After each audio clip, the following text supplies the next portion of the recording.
Donc bonjour, je m'appelle Victor Brezeau, j'ai 22 ans, j'ai eu mon bac scientifique en 2004 et après mon bac scientifique j'ai commencé une année d'économie donc à la Sorbonne en région parisienne et puis finalement j'ai changé d'avis, j'ai un peu tout arrêté et puis j'ai voulu recommencer en fait un autre parcours plus par rapport à mes attentes, ce qui m'intéressait.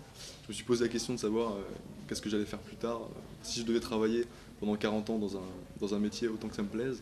Donc j'ai embrayé sur les études de design, une première année préparatoire en fait aux écoles d'art pour voir un peu découvrir un peu un autre univers.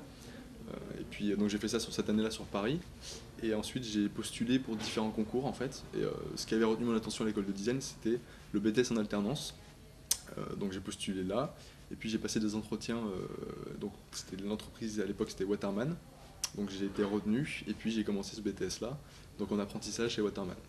Donc mes principaux travaux à Waterman c'était de travailler sur le packaging, pas mal de packaging, du produit, donc les stylos, pas mal de décors sur les stylos, le graphisme qui s'installait autour. Ce qui est intéressant cette alternance, donc travail école-entreprise, c'est d'avoir des acquis théoriques, de les mettre en pratique, arriver dans l'entreprise.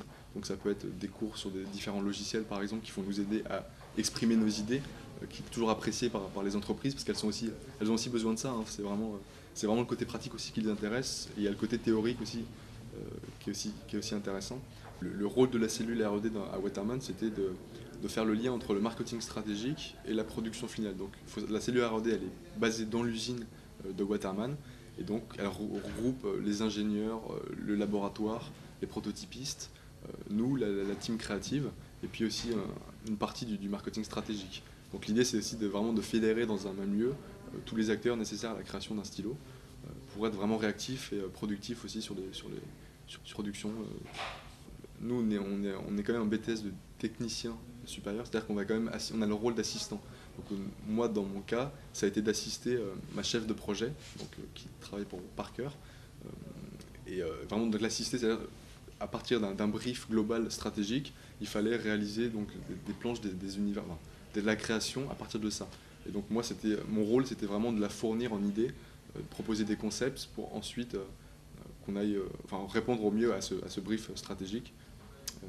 Mais il y avait quand même une part importante de créativité, c'est-à-dire que je peux amener des idées et faire évoluer même l'univers de la marque. Il y a quand même un rôle, le rôle n'est jamais cloisonné, le rôle du designer c'est pas un rôle cloisonné, et on peut quand même apporter quelque chose sans se brider.